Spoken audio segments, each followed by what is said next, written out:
Kasabay ng pagdiriwang ng Chinese New Year, marami ang naniniwala na magdadala ng magandang kapalaran, maayos na kalusugan at masayang relasyon ang paghahandog ng regalo sa Taoist Temple. Yan ang balitang hatid sa atin ni Marcia Tanielo. Dinagsa ng iba't ibang ang pagdiriwang ng Chinese New Year sa Taoism Temple sa Maynila. Kabilang sa mga dumalo ay sina Laguna Governor E.R. Ejercito at asawang si Mayor Girlie Ejercito at dating Senador Nicky Cosseteng. Parte ng ginawang pagdiriwang ang pagdadasal at pagbabasbas ng mga pagkain.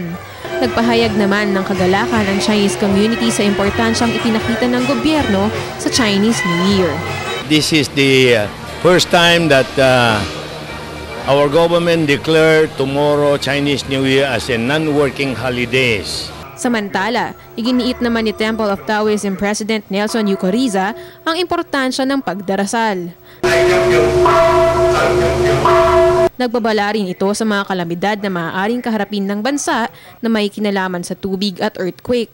Payo ni Eucoriza, maging maingat sa kalusugan at patuloy na magdasal sa kabila ng mga pagsubok. May isang outbreak na mangyayari, is tatama sa mga bata.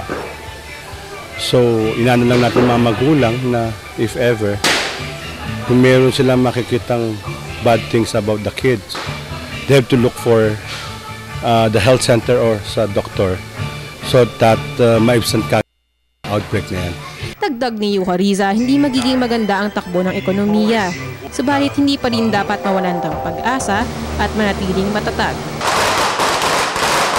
Para sa Telebisyon ng Bayan, ako si Marcia Tanielo.